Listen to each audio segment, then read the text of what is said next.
উন্নত চিকিৎসার জন্য যুক্তরাজ্যের উদ্দেশ্যে রওনা হওয়ার আগে দেশবাসীর কাছে দোয়া চেয়েছেন বেগম খালেদা জিয়া।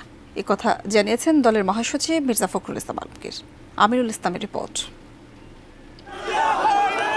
বেগম খালেদা জিয়ার চিকিৎসার উদ্দেশ্যে যুক্তরাজ্যে যাত্রা উপলক্ষে মঙ্গলবার হজরত শাহজালাল আন্তর্জাতিক বিমানবন্দর এলাকায় নিরাপত্তা জোরদার করা হয়।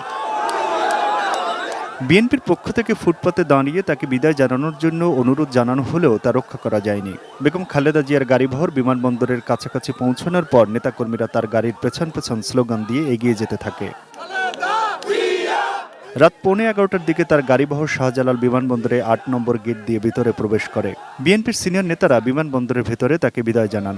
রাত 11:15টার দিকে কাতারের আমিরের পাঠানো বিশেষ এয়ার অ্যাম্বুলেন্সে ওঠেন বেগম খালেদা জিয়া। রাত 11:46 ঢাকা বিমানবন্দর ছাড়েন খালেদা জিয়াকে বহনকারী এয়ার অ্যাম্বুলেন্স। লন্ডনে যাওয়ার আগে দেশবাসীর কাছে কৃতজ্ঞতা প্রকাশ করে সুস্থতার জন্য দোয়া চেয়েছেন সাবেক প্রধানমন্ত্রী বেগম খালেদা জিয়া। স্বাস্থ্যকর অল টাইম ফ্যামিলি কেক, সব সময় অল টাইম হেলদি লাইফ। যাওয়ার সময়ে তিনি আবারও বলেছেন যে আপনি সকলকে বলবেন গণমাধ্যমের মাধ্যমে দেশবাসীকে যে তারা যেন আমার জন্য দোয়া করেন।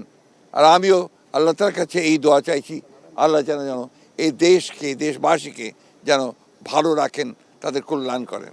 কাতারের দোহায় যাত্রাবিরতি করে লন্ডনের হিথ্রো এয়ারপোর্টে নামার কথা বেগম খালেদা জিয়ার, যেখানে অপেক্ষায় তার বড় ছেলে বিএনপির ভারপ্রাপ্ত চেয়ারম্যান তারেক রহমান। হিথ্রো বিমানবন্দর থেকেই তাকে চিকিৎসার জন্য নেওয়া হবে লন্ডন ক্লিনিকে। Aminul Islam, ATN news, Dhaka.